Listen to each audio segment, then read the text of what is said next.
आर्थिक वा अन्य कुनै पनि कुरामा दिएको दुःख वा यातना हो। यस्तो यातना कसैलाई दिनु हुँदैन। अनि बाबा, घरभित्र हिंसा भएमा कसलाई भन्ने अनि उसलाई के कारबाही हुन्छ त? आफूलाई हिंसा भएमा वा अरू कसैलाई हिंसा भइरहेको थाहा पाएमा प्रहरीमा, महिला आयोग अथवा स्थानीय तहमा उजुरी दिन सकिन्छ। हिंसा गर्ने व्यक्तिलाई 3,000 देखि 45,000 सम्म जरिवाना, 6 महिनासम्म जेल वा दुवै सजाय हुन सक्छ। फेरि त्यही गल्ती गरेमा सजाय दोब्बर हुन्छ। UNODC को सहकार्यमा महान्यायाधिवक्ताको कार्यालय। मेरी आमैनी मारी कसलाई ल्याइसे डाम्ना को हुनी नानी? काका, यी त मेरी ज्यान हुन् नि, तपाईकी बुहारी। ए डाम्ना, अझ हाँस्छस्? मारी कुन जातकी हुन्? कस्तो खानदानकी हुन्? हाम्रो जातसँग चल्ने हुन् कि होइनन् भनेर भन्ठानलाई सोचे होलास्। मारी नानीलाई चाहिँ भित्रै घरमा ल्याइहाल त। उमेर नपुगेर विवाह गरिदिया भए कानुनी कारबाही हुन्थ्यो होला। अब त उमेर पुगेर विवाह गरेका छस्, राम्रै गरिस्।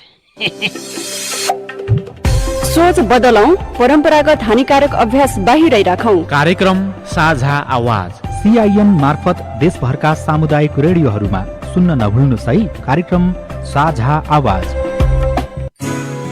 कोभिड-19 महामारीको अहिलेको अवस्थामा कतै तपाईको बालबालिकाको मनमा म एक्लो छु, म असुरक्षित छु, कसैले मलाई माया र स्याहार गर्दैन भन्ने भावना ल्याएका त छैनन् वा डराउने तथा कसैमाथि विश्वास नगर्ने भएका छन्। एकदमै ख्याल गर्नुहोस्, यो समयमा उनीहरूमा डरले खान तथा सुत्नमा समस्या हुन सक्छ। उनीहरू रिसाउने वा आक्रामक हुन सक्छन्। एक्लै हुँदा डराउने, रुने, छिट्टै दुखी हुने, धेरै नबोल्ने, एक्लै बस्न खोज्ने हुन सक्छन्। अनि खेलकुदमा रुचि नदेखाउने, अरूमा भर पर्ने हुन सक्छन्। यस्ता कारणले बालबालिकामा मनोसामाजिक समस्या पनि उत्पन्न हुन सक्छ। यसका लागि अभिभावकले बालबालिकाको कुरा सुन्ने, उनीहरूसँग रचनात्मक खेल खेल्ने, गीत गाउने, सान्त्वना दिने जस्ता कार्य गर्नु पर्दछ। साथै मनोसामाजिक सहयोग तथा परामर्श चाहिएमा निशुल्क नम्बरहरू 1660-1850880 CMC नेपाल, 1660-01-02-005 TPO नेपाल, हरेक दिन बिहान 8 बजेदेखि साँझ 6 बजेसम्म, 11:45 राष्ट्रिय महिला आयोग र 1098 बाल हेल्पलाइनमा सम्पर्क गरौं। वर्ल्ड भिजन इन्टरनेसनल नेपाल र CIN। लासो फ्याफुल्ला मेयर साहब। लासो म्याडम लासो। मेयर साहब, नगरपालिका विकास निर्माण योजना मी ज्याबान बासुजी, तर विकास निर्माण लगे मी ज्याबान तासिची बमुला तासिनोन नगर नांगरी जाजाकोलाला श्रम प्रयोग ताबा गुनासो थेब मुलानी खरंग मतोसोसे अनुगमन लासु बनमुला। हिन्न म्याडम, नन्छिन जाजा आल्याङ्गा देदा श्रमयुक्त गेरी लाइदिबा म्राङ जीवन मुला। चोरङ मार्सी जाजा आल्याङ्गा गेरी लाइदिबा गदेदा सचेत लाबन कानुन बहुमजिम कारबाइनन लाजीवन मुला। हिन्न मेयर साहब, जाजाकोलाला श्रम शोषण थुम्न लाबरी चुइसे ब्रेदिङ दिला जाजाकोला करिदा खाजुबे गेरी जाङ बाता जु कानुन बिमा लिसो हिन्न म्याडम, जाजा आल्याङ्गा गदेला उज्जवल भविष्यलाई लागि बाल श्रम निवारण लानन दोला। बाल श्रम निवारण लाबा याङनी जम्मैलाई जिम्मेवारी हिन्न। बाल श्रम थुम्न लाबरी याङ बेनान वाङ्गे समृद्ध नेपाल थेन याल हदुइला लागिरी बाल श्रम मुक्त स्थानीय तह घोषणा अभियान दि बोकिन्गे हानङ्गै जाजाकुलाला श्रम प्रयोग ताबा म्राङसाम योना बिमा योना राङला स्थानीय तह थेन्छ्याम गामला श्रम गेदिमरी सम्पर्कलाई। तपाईले CIN को साझा खबरका मुख्य शीर्षकहरू नेपाल टेलिकमको सिम भएको मोबाइल नम्बरबाट पटक पटक जुनसुकै बेला निशुल्क सुन्न सक्नुहुन्छ। 32100 डायल गर्नुहोस् र दैनिक समाचार, स्वास्थ्य, कोभिड-19, कृषि, मौसम, प्रकोप र अधिकारका बारेमा पनि निशुल्क सुन्नुहोस्। 32100 सूचनाको सञ्चार।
सामाजिक रूपान्तरणका लागि यो हो सामुदायिक सूचना नेटवर्क CIN। अहिले बिहानको 6 बजेको छ। सामुदायिक सूचना नेटवर्क CIN बाट अब प्रसारण हुँदैछ साझा खबर।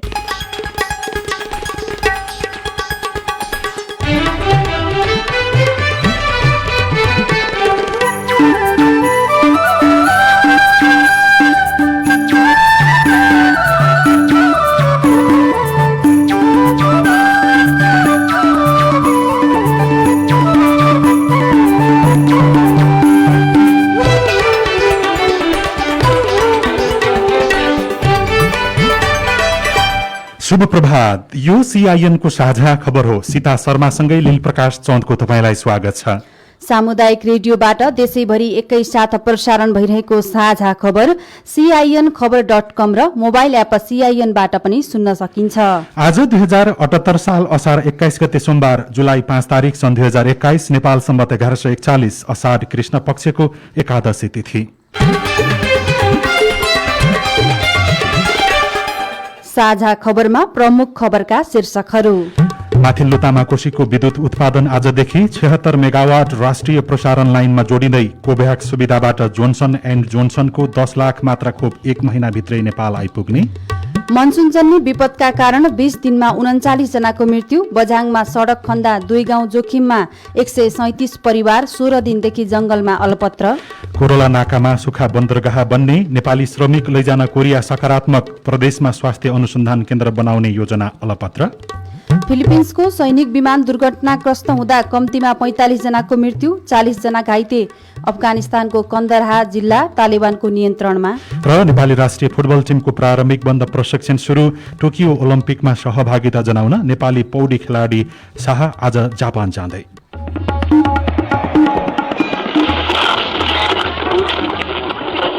सयौं रेडियो, हजारौं रेडियो कर्मी र करोडौं नेपालीको माझमा यो हो सामुदायिक सूचना नेटवर्क CIN। साझा खबरको सबैभन्दा सुरुमा माथिल्लो तामाकोशीको विद्युत उत्पादन आजदेखि सुरु हुन लागेको प्रसंग। राष्ट्रिय गौरवको आयोजना माथिल्लो तामाकोशी जलविद्युत आयोजनाले आजबाट औपचारिक रूपमा बिजुली उत्पादन गर्ने भएको छ।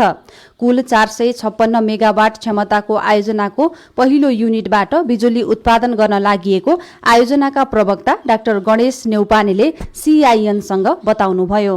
माथिल्लो तामाकोशीबाट उत्पादित हुने विद्युतलाई राष्ट्रिय प्रसारणमा लानको लागि हाम्रो यहाँ सबै परीक्षणहरू सम्पन्न भइसकेका छन्।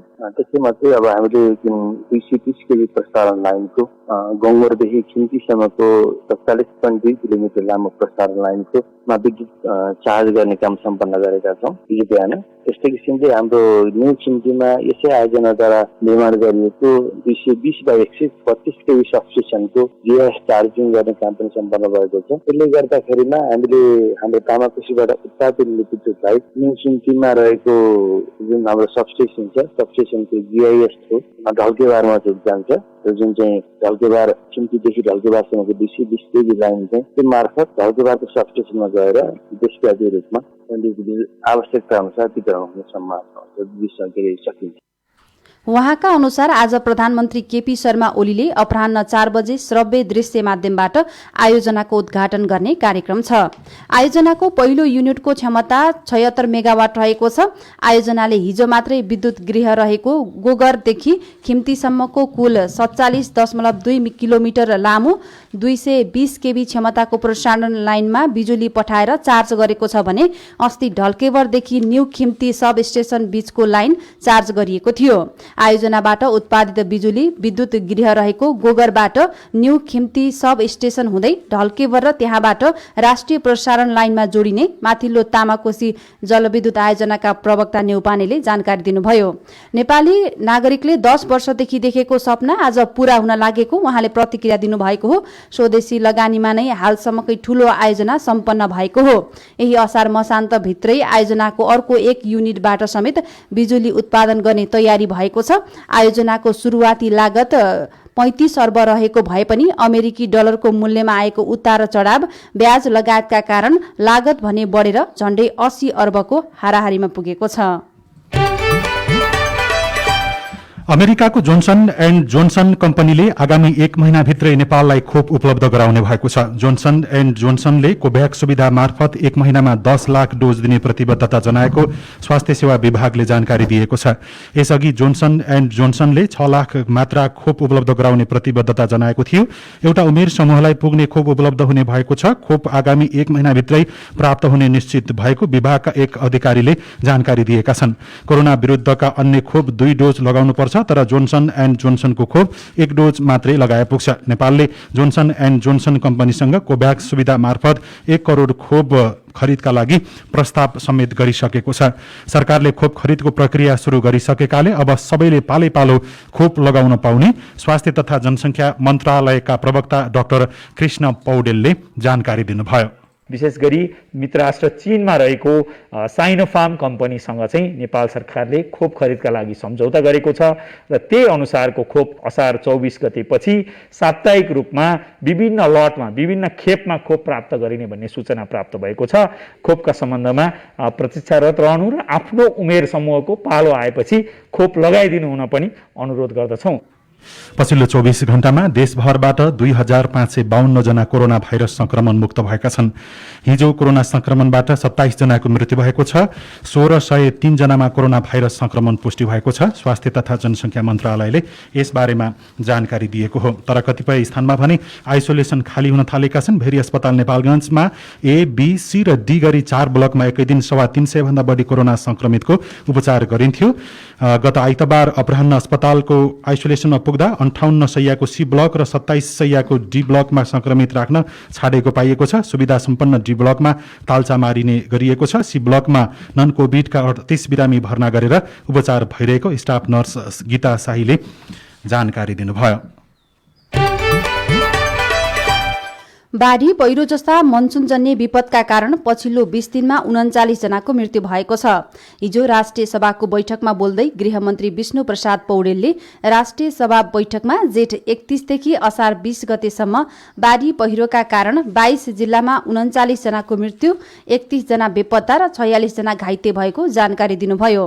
सरकारको तर्फबाट प्राकृतिक विपत्तिबाट क्षति भएका 572 घरका परिवारलाई 50,000 का दरले राहत दिने निर्णय पनि भएको उहाँले जानकारी दिनुभयो। हिमाली जिल्लामा 5 लाख, पहाडी जिल्लामा 4 लाख र तराईका जिल्लाहरूमा 3 लाखको प्रबन्ध गरिएको छ। त्यस प्रबन्ध अन्तर्गत पहिलो किस्ता स्वरूप 50,000 उपलब्ध गराइएको र यो किस्ता क्रमिक रूपले हामी उपलब्ध गराउँदै जान्छौँ। यसमा कुनै पनि प्रकारको ढिलासुस्ती हुन दिइँदैन भन्ने कुरा म बताउन चाहन्छु। गत वर्षको पनि हामीले चाहिँ त्यसका निम्ति पनि पुनर्निर्माण गर्न बजेटको प्रबन्ध गऱ्यौँ, निकासा गऱ्यौँ। सुरु किस्ता हामीले अहिले दिएका छौँ, अन्तिम किस्तासम्म हामी दिँदै जान्छौँ। 572 घर परिवारको क्षति यस वर्ष भएको छ। ती 572 घर परिवारका निम्ति पनि हामीले प्रक्रिया अगाडि बढाइसकेका छौँ। यसैबीच गाउँमनीबाट खनेको सड़कले बस्ती भाँसिएपछि बाजुराको दुर्गम हिमाली गाउँपालिकाका 2 गाउँका 137 परिवार विस्थापित बनेका छन्। 16 दिनदेखि उनीहरू जंगलमा बसिरहेका छन्। कन्दमूलले छाक टार्दै ओडार र रुखको ओत लागेर रात काट्नु परिरहेको उनीहरूले बताए। हिमाली 4 को खैती गाउँका 40 र ओडा नम्बर 5 को क्युडीका 97 परिवारको विचल्ली भएको हो। उनीहरूले गाउँभन्दा 1 घण्टा परको जोर गाउँ जंगलमा आश्रय लिइरहेका छन्। कोही भैँसीको खर्कमा ओत लागेका छन्। पाल हुनेहरू पाल हालेर बसेका छन्। नहुनेहरू कोही ओडारमा, कोही स्याउलाको ओत बनाएर बसेको पाइएको छ। आफूहरू जंगलमा रहेको ओडा सदस्य समेत रहेका पीडित वीरबहादुर बुढाले बताउनु भएको छ। पीडितहरू कन्दमूलले छाक टार्दै ओडार र रुखको ओत लागेर रात काटिरहेका छन्। 137 घर परिवार 16 दिनदेखि जंगलमा अलपत्र रहेको त्यहाँबाट सामुदायिक रेडियोहरूले खबर पठाएका छन्। नेकपा एमाले भित्रको विवाद मिलाउनको लागि दोस्रो तहका नेताहरू सक्रिय भएका छन्। लामो समयदेखि अध्यक्ष केपी शर्मा ओली र झलनाथ खनाल माधव नेपाल पक्षका नेताहरू बीच कायम रहेको विवाद मिलाउन दोस्रो तहका नेताहरू सक्रिय बनेका हुन्। अध्यक्ष ओली पक्षका नेताहरूले नेता नेपाललाई हिजो भेटेर ओली नेपालको संयुक्त वक्तव्य निकाल्न प्रस्ताव राखेका छन्। ओली पक्षका नेताहरू सुभाष नेङमाङ, विष्णु पौडेल र शंकर पोखरेल वरिष्ठ नेता नेपालको निवास कोटेश्वर पुगेर नेता नेपाल समक्ष यस्तो प्रस्ताव गरेका हुन्। भेटमा नेपाल पक्षका नेता घनश्याम भूषाल समेत सहभागी हुनुभएको थियो। नेता नेपालले संसद विघटन विरुद्धको हस्ताक्षर फिर्ता नलिने तर पार्टी एकताको लागि कार्यदलले काम गरे अनुसार अगाडि बढ्न सक्ने जवाफ दिनुभएको थियो। पार्टी उपाध्यक्ष वामदेव गौतमले भने अध्यक्ष ओली र नेता नेपाल दुवैले रिस शान्त पारेपछि मात्रै एकता सम्भव हुने प्रतिक्रिया दिनुभएको छ। हिजो राष्ट्रिय सभा बैठकपछि पत्रकारहरूसँग कुरा गर्दै गौतमले यस्तो हो भने सहमति हुन गाह्रो पर्ने प्रतिक्रिया दिनुभयो। माधव कमरेड धेरै रिसाउनु भएको छ केपी ओलीसित, केपी ओली पनि माधवसित बेसरी रिसाउनु भएको छ। यो दुईटाको रिस नमर्दासम्म उहाँहरूको मातामा रहेका साथीहरूको पनि चिन्ताले काम लाग्नेवाला छैन। त्यसबाट म यो दुईटैको रिसलाई चाहिँ कसरी शिथिल बनाउन सकिन्छ हो त्यतातिर चाहिँ लागिरहेको छ।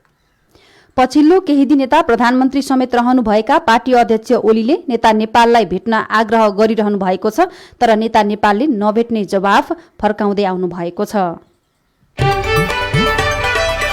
प्रतिनिधि सभा विघटन विरुद्धका रिटको सुनवाईलाई इजलासले निरूपण गर्ने प्रश्नतर्फ केन्द्रित गरेको छ। पक्षको प्रारम्भिक र विपक्षको बहस सकिएसँगै हिजोदेखि पक्षले जवाब बहस सुरु गरेपछि यस्तो प्रश्न केन्द्रित भएको हो। जवाफी बहस सुरु भएसँगै इजलासले निरूपण गर्नुपर्ने विषयमा केन्द्रित देखिएको छ। जवाफी बहसपछि अब एमिकस क्युरीले इजलासलाई राय दिने क्रम मात्र बाँकी छ। इजलासले आफूले निरूपण गर्नुपर्ने प्रश्नमा बहस केन्द्रितका लागि प्रश्न कानून व्यवसायी समक्ष राख्ने गरेको छ। हिजो दिउँसोबाट जवाफी बहस प्रारम्भ हुनु अघि नै इजलासले निश्चित प्रश्नमा रहन आग्रह गरेको थियो। यद्यपि जवाफी बहसमा अहिलेसम्म प्रश्न केन्द्रित आइसकेको छैन। निवेदकका तर्फबाट वरिष्ठ अधिवक्ता रमन श्रेष्ठले हिजो जवाफी बहस गर्नुभयो।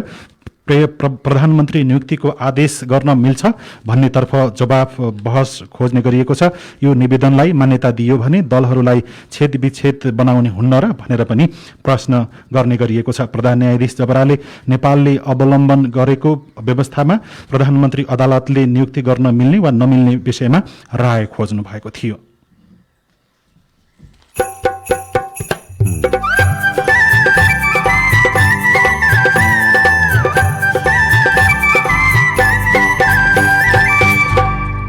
सामुदायिक सूचना नेटवर्क सीआईएन मार्फत देशभरि प्रसारण भइरहेको साझा खबरमा स्वास्थ्य क्षेत्रको अनुसन्धान केन्द्र बनाउने योजनामै सीमित। प्राथमिकताका साथ यसलाई अनुसन्धान गर्नको निम्ति अगाडि बढाउनुपर्छ। धेरै प्राथमिकता दिएको जस्तो चाहिँ लाग्दैन। कोरोला नाकामा सुक्खा बन्दरगाह बन्ने, नेपाली श्रमिक लैजान कोरिया सकारात्मक लगायतका खबर बाँकी नै छन्। सीआईएनको साझा खबर सुन्दै गर्नुहोला। नमस्कार मेयर साहब। नमस्कार म्याडम। नमस्कार मेयर साहब, नगरपालिकामा विकास निर्माणका योजना त गजबै ल्याउनु भयो, तर के म्याडम, तपाईलाई चित्त बुझेन कि?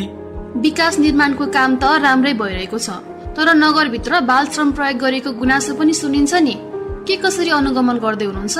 हो म्याडम, हामीले पनि बालबालिकाहरूलाई श्रमयुक्त काममा लगाएको केही घटनाहरू भेटेका छौँ। यसरी बाल श्रम गराउनेहरूलाई सचेत गराउनुका साथै कानून बमोजिम कारबाही पनि गरिरहेका छौँ। हो नि मेयर साहब, बाल श्रम निवारणको लागि 18 वर्ष मुनिका बाल बालिकाहरूलाई कुनै पनि श्रमयुक्त काममा लगाउनु हुँदैन र बाल श्रम गराउनु कानून विपरीत हो म्याडम, बाल बालिकाहरूको उज्जवल भविष्यका लागि बाल श्रम निवारण गर्नै पर्छ। बाल श्रम निवारण गर्ने हामी सबैको जिम्मेवारी हो। बाल श्रम गराउनु सामाजिक अपराध हो। बाल बालिकालाई श्रममा लगाउनु कानून बमोजिम दण्डनीय हुन्छ। बाल श्रम नगराउँ। श्रम, रोजगार तथा सामाजिक सुरक्षा मन्त्रालय। बाबा, यो घरेलु हिंसा भनेको के हो? घरभित्रको एउटा सदस्यले अर्को सदस्यलाई शारीरिक, मानसिक, यौनजन्य, आर्थिक वा अन्य कुनै पनि कुरामा दिएको दुःख वा यातना हो। यस्तो यातना कसैलाई दिनु हुँदैन। अनि बाबा, घरभित्र हिंसा भएमा कसलाई भन्ने अनि उसलाई के कारबाही हुन्छ त? आफूलाई हिंसा भएमा वा अरू कसैलाई हिंसा भइरहेको थाहा पाएमा प्रहरीमा, महिला आयोग अथवा स्थानीय तहमा उजुरी दिन सकिन्छ। हिंसा गर्ने व्यक्तिलाई 3,000 देखि 45,000 सम्म जरिवाना, 6 महिनासम्म जेल वा दुवै सजाय हुन सक्छ। फेरि त्यही गल्ती गरेमा सजाय दोब्बर हुन्छ। यूएनओडीसी को सहकार्यमा महान्यायाधिवक्ताको कार्यालय। सामाजिक रूपान्तरणका लागि यो हो सामुदायिक सूचना नेटवर्क सीआईएन। तपाईँ अहिले देशभरिका सामुदायिक रेडियो सीआईएन खबर.com र मोबाइल एप सीआईएनबाट एकैसाथ साझा खबर सुन्दै हुनुहुन्छ। अब आज काठमाडौँबाट प्रकाशित पत्र पत्रिकाहरूको खबर। गोरखापत्र दैनिकमा कोरोला नाकामा सुक्खा बन्दरगाह बन्ने शीर्षकको समाचार छापिएको छ। छिमेकी मुलुक चीनसँगको आयात निर्यातलाई थप सहज बनाउन तथा एकीकृत सेवा दिन मुस्ताङको कोरलामा प्रस्तावित सुक्खा बन्दरगाहको सम्भाव्यता अध्ययन सम्पन्न भएको छ। अध्ययनले कोरलामा सुक्खा बन्दरगाह उपयुक्त हुने निष्कर्ष निकालेको छ। नेपाल इन्टरमोडल यातायात विकास समितिका कार्यकारी प्रमुख आशिष गजुरेलले चीनसँगको व्यापारलाई थप सहजीकरणका लागि निर्माण गर्न लागि कोरला सुक्खा बन्दरगाहको सम्भाव्यता अध्ययन सम्पन्न भएको जानकारी दिनुभयो। कोरला नाकामा चीनतर्फ भन्सार अध्यागमन र सुक्खा बन्दरगाह लगायत भौतिक संरचना निर्माण सम्पन्न भइसकेको छ। स्थानीय प्रशासनले काठमाडौँ उपत्यकामा सबै प्रकारका यातायातका साधन खुल्ला गर्दै निषेधाज्ञा थप खुकुलो बनाएका छन्। निषेधाज्ञा भने असार 31 सम्म थप गरिएको छ। काठमाडौँ, ललितपुर र भक्तपुरका प्रमुख जिल्ला अधिकारीको हिजो बसेको बैठकले यसअघि लगाइएको जोर बिजोर प्रणाली हटाउने निर्णय गरेको आजका सबैजसो पत्र पत्रिकाले समाचार लेखेका छन्। श्रमिक लैजानको लागि कोरिया सकारात्मक रहेको खबर गोरखापत्र दैनिकमै छ। दक्षिण कोरियाको मानव संसाधन विभाग HRD रोजगार अनुमति प्रणाली EPS अन्तर्गत नेपाली श्रमिक लैजाने विषयमा सकारात्मक देखिएको छ। वैदेशिक रोजगार विभागका अनुसार निश्चित मापदण्डभित्र रहेर नेपाली श्रमिक लैजाने विषयमा HRD सकारात्मक बनेको हो। विभागका महानिर्देशक कृष्ण प्रसाद दवारीले EPSबाट दक्षिण कोरिया जान सबै प्रक्रिया पूरा गरी बसेका नेपाली श्रमिक HRDले तयार गरेको निश्चित मापदण्ड पालना गरेर लैजाने विषयमा सकारात्मक देखिएको जानकारी दिनुभयो।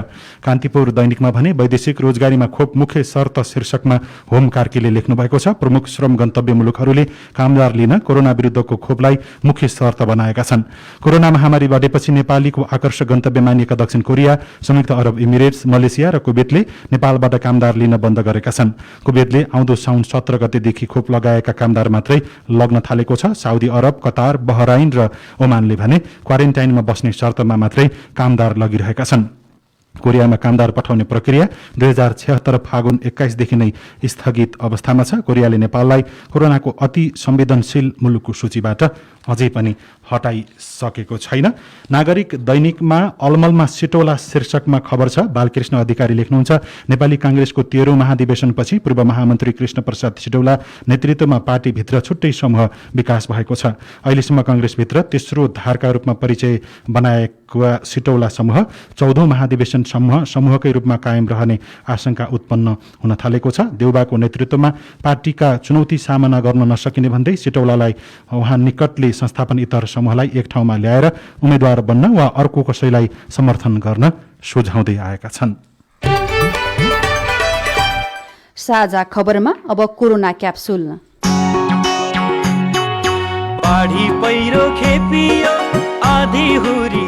कोरोनाको यो 62औं क्याप्सुल हो। आजको क्याप्सुलमा 4वटा डोजहरू छन्। आजका डोजहरू कोरोनाको खोप कसले, कहिले, कसरी लगाउन पाउने भन्ने जनजिज्ञासा मेटाउने उद्देश्यले तयार पारिएका छन्। कोरोना क्याप्सुलका आजका डोजहरू दिँदै हुनुहुन्छ स्वास्थ्य सेवा विभागको खोप शाखाका प्रमुख डाक्टर झलक शर्मा गौतम। 1 महिना अघि भेरोसेल नामक खोप लगाएका नागरिकलाई सरकारले भोलिदेखि दोस्रो खोप दिने घोषणा गरेको छ। महिना दिन अघि कतै 60 वर्ष माथिका र कतै 62 वर्ष माथिका नागरिकले खोप लगाएका थिए। भोलिदेखि दिइने खोप कहाँ कहाँ दिइन्छ र कसलाई दिइन्छ, सुनौ कोरोना क्याप्सुलको पहिलो डोज। 22 गतेबाट 60 वर्षभन्दा माथिको उमेर समूहलाई जुन हामीले 25 गतेदेखि लगाएका थियौँ, पहिलो मात्रा खोप लिएको त्यो 5 लाख जतिको हाराहारीमा छ।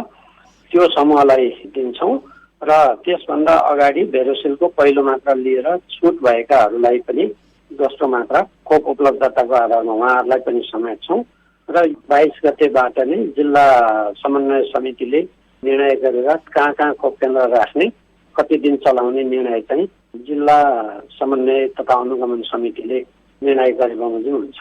पालिकामा र आफ्नो जिल्ला स्वास्थ्य कार्यालयले त्यो सूचना दिन्छ।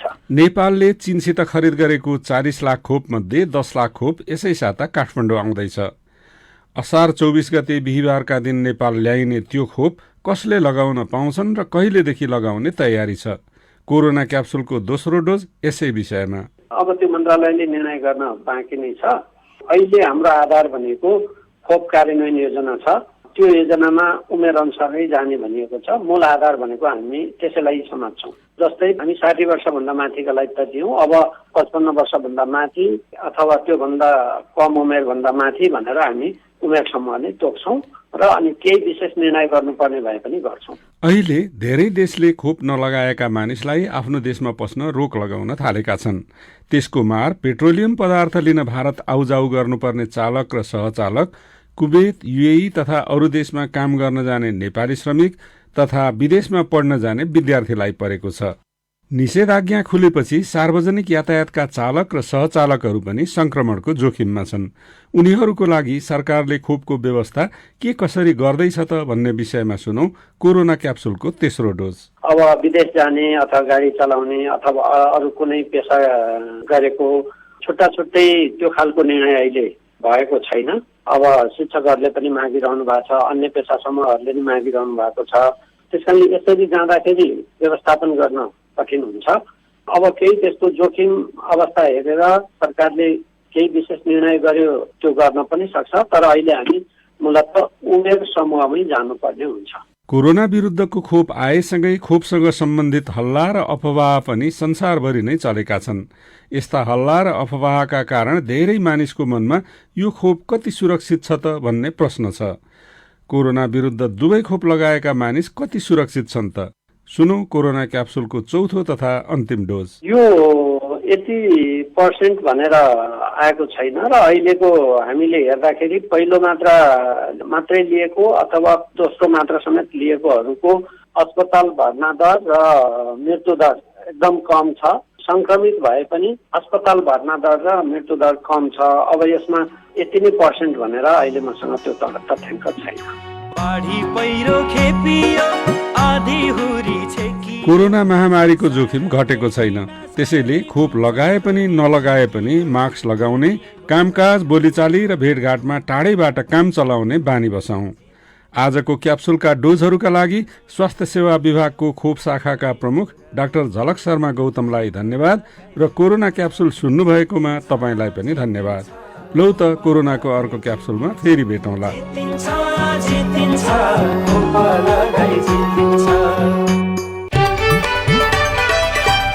साझा खबरमा अब विदेशको खबर। फिलिपिन्सको सैनिक विमान हवाई मैदानमा अवतरण गर्ने क्रममा दुर्घटनाग्रस्त हुँदा कम्तीमा 45 जनाको मृत्यु भएको छ। करिब 40 जना घाइते भएका छन्। अन्य केही बेपत्ता भएको बताइएको छ। 90 जनाभन्दा बढी यात्रु भएको विमानमा मृत्यु हुनेमा अधिकांश सैनिक भएको र 3 जना आम नागरिक रहेको पनि त्यहाँको रक्षा मन्त्रालयलाई उद्धृत गर्दै बीबीसीले लेखेको छ। अफगानिस्तानको प्रमुख विद्रोही तालिबान समूहले रातभरको संघर्ष पश्चात कन्दहार जिल्लालाई आफ्नो नियन्त्रणमा लिएको जनाएको छ। अमेरिकी सेनाले यही जुलाई महिनाभित्रै अफगानिस्तान छाड्ने तयारी गरेसँगै तालिबान समूहले अफगानी सरकारी सेना विरुद्ध आक्रामक कार्यवाहीलाई तीव्रता दिएको हो। र भारतमा कोरोना भाइरसका दैनिक संक्रमितको संख्या 2.34% रहेको पाइएको छ। भारतको केन्द्रीय स्वास्थ्य तथा परिवार कल्याण मन्त्रालयका अनुसार पछिल्लो 24 घण्टामा थप 43,071 जना संक्रमित थपिएका छन्। साझा खबरमा अब खेल खबर। नेपाली राष्ट्रिय फुटबल टिमको प्रारम्भिक बन्द प्रशिक्षण शुरू भएको छ। नेपाली टोलीले हिजोबाट एन्फा कम्प्लेक्सको मैदानमा बन्द प्रशिक्षण शुरू गरेको हो।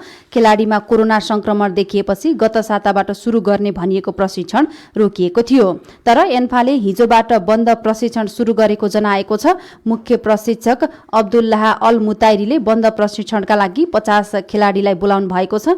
एन्फाले साफ च्याम्पियनसिप र एसियन कप छनौट अन्तर्गत फाइनल चरणको छनौटका लागि 50 खेलाडीलाई प्रशिक्षणमा बोलाएको हो। आगामी जुन अगस्तमा जापानमा हुने टोकियो ओलम्पिकमा सहभागिता जनाउन नेपाली पौडी खेलाडी एलेक्स जेन्डर शाह आज जापान जाँदै हुनुहुन्छ। टोकियो ओलम्पिकमा नेपालबाट 2 पौडी खेलाडीले प्रतिस्पर्धा गर्नेछन्। यस्तै अर्का खेलाडी गौरिका सिंह भने बेलायतबाटै सिधै जापान जाने ओलम्पिक कमिटीले जनाएको छ। सातै प्रदेशमा स्वास्थ्य अनुसन्धान केन्द्र खोल्ने सरकारको घोषणा कार्यान्वयनमा आएन। रेडियो रिपोर्ट, अरू खबर र कार्टुन पनि बाँकी नै छ। सीआईएनको साझा खबर सुन्दै गर्नुहोला। हो नि फेरि पहिरो गयो। जाउँ माथकोटमा घर बगाए जस्तो छ। हो भने गणेश बाबु पहिरो ठुलै गयो जस्तो छ। जाउँ लौ हेर्नु त बाबु, उमेश काकाको त घर नै पहिरोले पुरेछ। अब उहाँहरू कहाँ बस्नुहुन्छ? यसै गरी वर्षेनी बाढी पहिरो आदिका कारण विपदहरू आउँछ। गाउँमा एउटा सुरक्षित आवास गृह बनाउने भनेर हामी युवाहरूले गरेको मागलाई वडा कार्यालय र हाम्रै अगुवाले मान्नु भएन। अब यस्तो बेलामा हामीले सुरक्षित आवास गृह र स्थानीय विपद योजना बनाएको भए अहिले यो विपदको बेलामा चिन्ता नै हुने थिएन, पीडितले यसरी रुनु पनि पर्ने थिएन।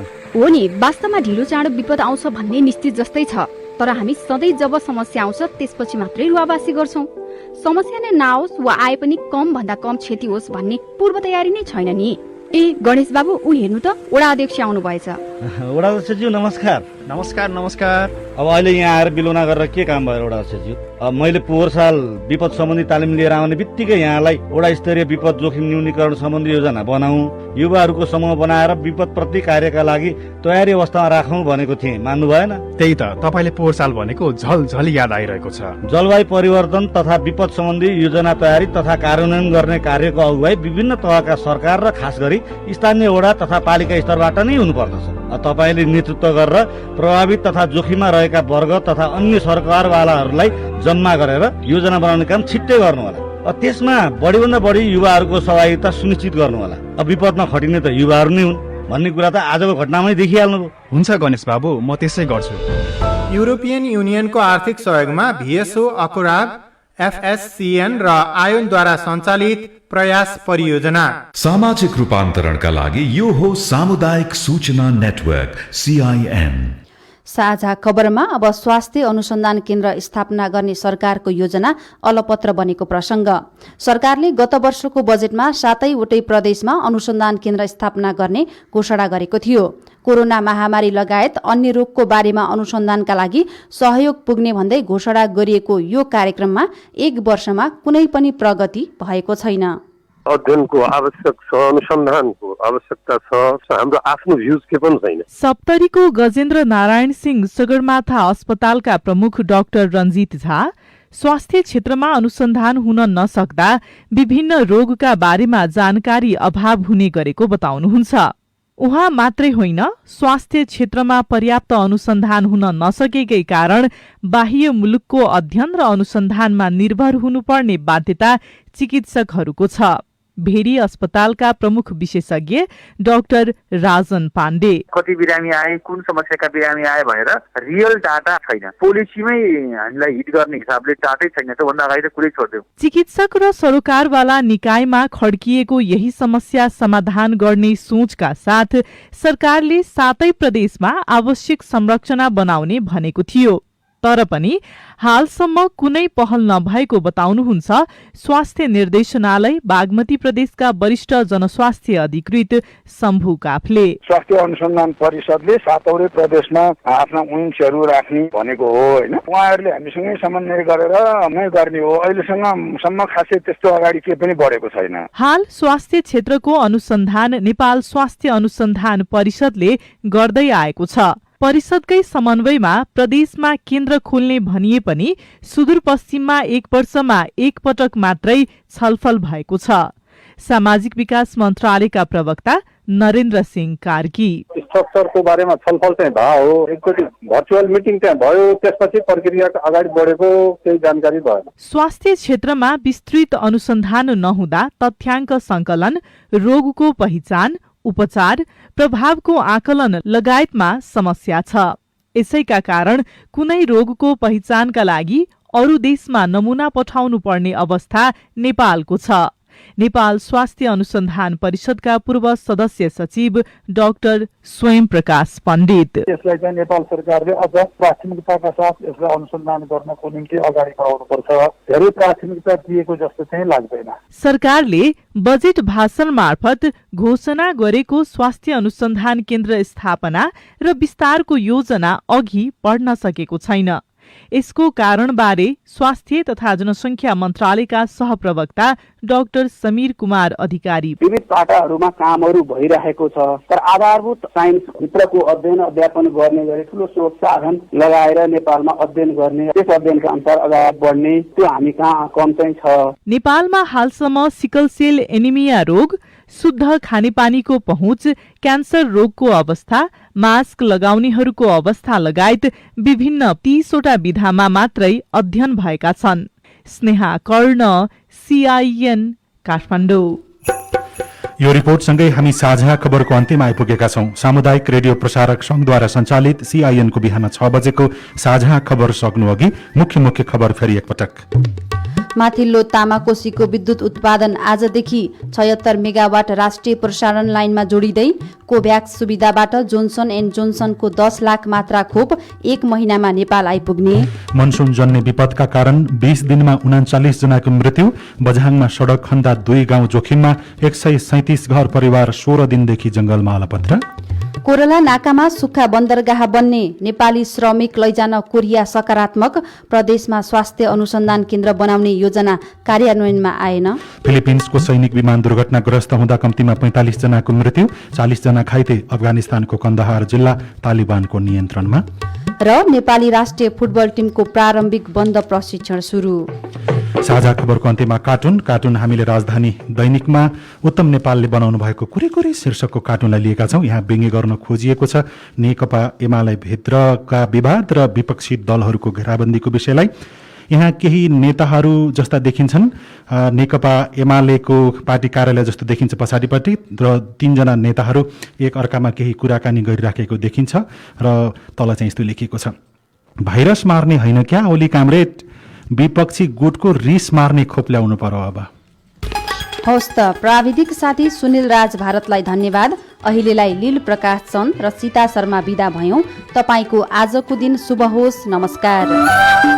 यसपछि देशभरिका सामुदायिक रेडियोबाट कार्यक्रम जीवन रक्षा प्रसारण हुनेछ। सुन्ने प्रयास गर्नुहोला।